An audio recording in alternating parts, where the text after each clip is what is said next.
Different take on the economy from the rest of this panel. I want to broach the subject by first making a plug for my organization. This is the cover of the New Atlantic. It says The Hero, and the hero on the cover is Ben Bernanke. Peter, in the green room, just outside there, you told me, and I believe this was on the record, it is now. Get ready. My criticism of the Fed is always on the record. I think I got signed off. If it was my contractual obligation to do everything possible to wreck this economy, what I would do is go back and follow every single thing that Ben Bernanke, the hero, the Atlantic on bookstands, did in the last 3 years. Explain that. Sure. You know, first of all, you mentioned that you think the government needs to protect investors. Investors need protection from government. They need protection from people like Ben Bernanke. I mean, he is the greatest threat to American investors. He's got interest rates artificially low, which is robbing savers of their return. He's destroying the value of our currency, the dollar. The government is forcing Americans to participate in the world's biggest Ponzi scheme. I mean, so we need to be protected from government, not the other way around. But the reason that I'm criticizing Ben Bernanke is, you know, rather than learning from the mistakes of his predecessor, Alan Greenspan, he's just repeating them on a bigger scale. Greenspan's policies created the housing bubble. Yes, Fannie and Freddie, government-created entities, were part of the problem. But take the Fed out of the picture, take those artificially low interest rates, that 1% Fed funds rate that we had for years, we never would have inflated this bubble. We never would have had subprime. We never would have had teaser rates on adjustable rate mortgages. All this was a creation of the Fed. And the Fed made these mistakes to try to artificially stimulate the economy from the recession we had in 2001. And when Greenspan's bubble burst in 2008, and we had that financial crisis, which was clearly a creation of government, what did Ben Bernanke do? Did he learn from the mistakes? No. Not only did he not raise interest rates to 1%, he brought them to 0. Even people that didn't see the financial crisis coming, and this conference is full of economists who missed it, right? Even some of those will say that part of the problem was that the Fed kept interest rates for too low for too long. Well, what is Bernanke doing? Keeping them at 0 even longer? And they just announced these phony stress tests that came out. They're in the papers today. The Federal Reserve asked the banks to run these stress tests. Well, under the stress test, the assumption is that interest rates stay at 0 and that the 10-year Treasury yield stays below 2%. Now, why didn't the Fed ask the banks to run a stress test on a return to normal interest rates? The reason is because all those banks would fail. Ben Bernanke has got the whole economy hooked now on cheap credit, and it's masquerading as economic growth. If you look at the trade deficit that came out last week, it's exploding. The current account deficit is getting bigger. The jobs that we're creating now are making us poorer, not richer. What we need for economic growth is savings, is investment, and production. We're not getting that. All we're doing is spending borrowed money. And yeah, when you spend borrowed money, you can temporarily create some jobs, like we created some jobs during the housing bubble. But when that bubble bursts, all those jobs disappear, and what you're left with is a gigantic hole, which is what we're digging for ourselves right now. So this panel is about growth. We don't have any growth, right? Our economy is actually getting sicker because Ben Bernanke refuses to allow the cure. What we need is higher interest rates. The biggest problem in this country is that rates are too low. The federal government has price-fixed interest rates. It's not letting the market determine interest rates. So because interest rates are too low, Americans spend too much, they consume too much, they don't save enough, they don't invest enough, and the government is enormous. If you want to know why the budget deficits are so big, it's because of Ben Bernanke. If he did his job, right, if he let interest rates go up and refused to monetize government debt, Congress would have no choice but to cut spending. But because Ben Bernanke gives them a way out, he gives them an easy way out because he buys all that paper, the government gets bigger and bigger and bigger. But you know, these same mistakes took place in Europe. I mean, we're looking at what's happening in Greece right now. A few years ago, Greece had very, very low interest rates, almost as low as ours. And then they went up because Greece's creditors got worried that they weren't going to get paid back. Well, we can't pay our creditors back either. And pretty soon they're going to figure it out. And people think, well, we're different than Greece because we got a printing press. Well, you know, Zimbabwe is a printing press. Having a printing press doesn't make things better. It makes it worse. What good is it if you get your money back and it has no value? But that is the crisis that we're heading for. We're going to have a sovereign debt crisis, a currency crisis, and this next collapse that's coming, and it's not years and years away, it's coming soon, is going to be much worse than what happened in 2008. Thanks, Peter. I will take a manufacturing job against 2 service jobs anytime. Anytime. Yeah. Let me say something about manufacturing. Sure. Yeah.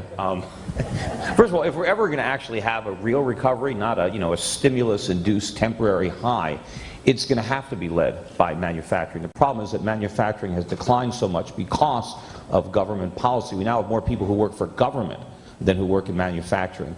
And the reason we've been able to get away with this is because the world has taken the money we print in exchange for the stuff they produce. We run enormous trade deficits because the dollar is the reserve currency, but we've abused that privilege and we're going to lose it. And when the dollar plunges, Americans are going to only be able to consume what we produce. Or if we want to import something, we're going to have to export something of equal value, not just money. And then we're going to have a lot of manufacturing. But that's not going to happen unless we have a lot less regulation, a lot less taxes that have helped drive the manufacturers out of business. And it's going to mean that we're going to have to spend a lot less money on things like education and health care and services. We spend too much money. Thanks to all these government subsidies, we waste so much money on education. You think it's, talk about education. We've got kids borrowing $100,000 plus based on government guaranteed student loans to go and get worthless liberal arts degrees that have basically no marketable value, yet when they could be out learning real skills in the real world, but we stick them in these universities. So we can't think, it sounds great politics to say, yeah, we need to spend more money on education. We need to spend a lot less money on education and a lot of other things, because meanwhile we're spending all this money on education and 15% of the population is unemployed, and we have a $50 billion a month trade deficit because no one's making anything. Now, can I just respond to that real quick? There you go. Does anybody know what the H-1N visa is? It's where American industry goes in and asks the Congress for temporary visas for workers to come in because we can't find Americans to do it. You think that's just about picking grapes? It isn't. It's about software programmers. We bring about 1 million a year into the United States because we don't have young people trained enough to take those $40,000 to $50,000 jobs with benefits. Wait, let me finish. They're getting drunk with student loans on fraternity parties studying liberal arts courses. That's why. They're taking humanities and sociology. And the bottom line is there are tons of 23 and 24-year-olds in every American city who would love to have those jobs, but we didn't educate them well. We didn't show them how to use technology. We didn't train them well. It's not just about spending money. It's not just... Whose fault is that? Get the government out of it, and they'll get educated properly. Yeah. They'll get educated. I think I want to move the conversation a little bit down here geographically. Whether they are investment advisors or broker-dealers have the same obligations to the investors, and that's something Peter, that your verbal tweet. That would most likely force me to close my broker dealership, but that's a whole different subject. But I wanted to get back onto Dodd-Frank, and because I said earlier that the architect of the housing bubble was Greenspan and the ensuing financial crisis, but he did have some help in Congress, and probably his 2 biggest helpers were Chris Dodd and Barney Frank. They're probably the most culpable in the Congress, so I guess it's only fitting that they should have written financial reform, which did nothing to get at the underlying causes of the financial crisis. They actually had a commission in Congress to study why they had a financial crisis. And of course I tried to get them to call me. After all, I've been forecasting it for years. I wrote a book predicting it, but of course they didn't want me to testify. They didn't want somebody that actually predicted the crisis saying why it happened. They were looking for a reason to justify more government involvement. They did nothing in Dodd-Frank to take power away from the Fed. In fact, the Fed got more power. They didn't even touch Fannie and Freddie. In fact, Fannie and Freddie and the FHA are insuring more mortgages now and a greater percentage of the mortgage market than they did before the crisis.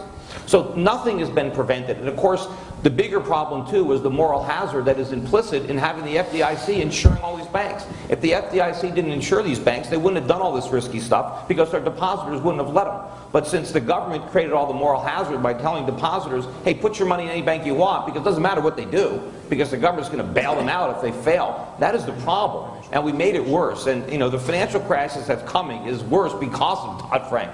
We haven't prevented it, we've guaranteed it. I'd like your thoughts on broad capital ownership as a basic means to distribute new wealth and capital assets to promote real economic growth, not just increasing wages as a way to create demand for the purchase of goods and services. And it isn't about creating demand. You mentioned that earlier. I mean, demand is practically infinite. I mean, people want things. What we need is supply. If we have supply, then we can have legitimate demand because there's something to buy. But until we produce something, it doesn't matter what you want. It's not going to be available to you. And the reason we have a shortage of supply is because we don't have enough production. And what interferes with that? It's regulations, it's taxes, it's bad monetary policy. It's all the things that the government does to interfere with capitalism, which would produce more products, which would create that demand. I want to bring in a live wire here, which is the teachers' union, which hasn't really been touched. And I think many of us know that the cost of the pensions for the teachers is higher than what's being spent on education, so obviously there's a disconnect there. The question I have is, if we're not looking at that, or should we look at that, if you were given the opportunity to redesign how education would be done in this country, what would it look like? I've heard so far, first, get rid of liberal arts. That's quite extreme. and then I heard, go become a UPS driver or whatever.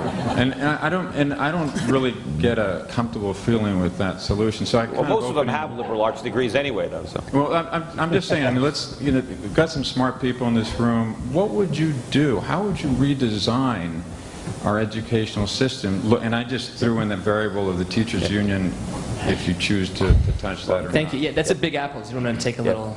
Well, I mean, first of all, I don't think people that work for government should be allowed to unionize. I think if you want to work for the government, you're not part of a union. The whole thing is corrupt from the beginning. They're almost like a terrorist organization.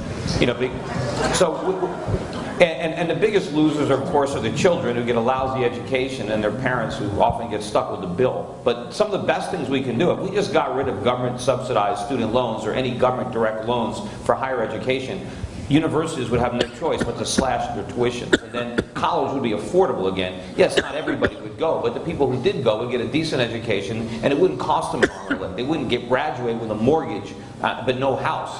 And if we had more competition in K through 12, if we had vouchers, if we had some way so that there was some competition with these government-created monopolies. I mean, whenever you have a government monopoly, it's not going to be efficient. It's not going to deliver a good product. I mean, everything that we get from the free market, such as cell phones or computers or televisions, the quality keeps going up and the price keeps going down. But everything that government gets involved in, the quality goes down and the price goes up. Thanks, Peter. How important is low-cost energy in jump-starting the economy? And is the administration doing enough to promote low-cost energy, or are they moving in the opposite direction? Well, quickly, the biggest problem with the cost of energy right now is not our energy policy, which I don't like. It's our fiscal and our monetary policy. The reason that gasoline is so expensive now is because we're printing all this money to buy government bonds. A lot of people don't realize this, but gasoline production in America is the highest it's been since about 1993. Demand for gasoline is the lowest it's been since like 1997, because so many Americans don't have jobs, they don't need a lot of gas because they don't have to go to work. But the reason that gas is so expensive is because we're printing so much money. And if we keep destroying the value of our money, then the price of gas is going to go up. But if you take a look at the price of gas in terms of real money, back in the 1950s, you could buy a gallon of gasoline for 25 cents. You can still buy a gallon of gasoline full service for 25 cents and get change. The thing is, you need the same quarter because it's made of silver. So when you have real money, prices go down. When you have funny money, when you have fiat money, prices go up. And unfortunately, they're going to go a lot higher, and that is going to further undermine our economy. We will make America great again.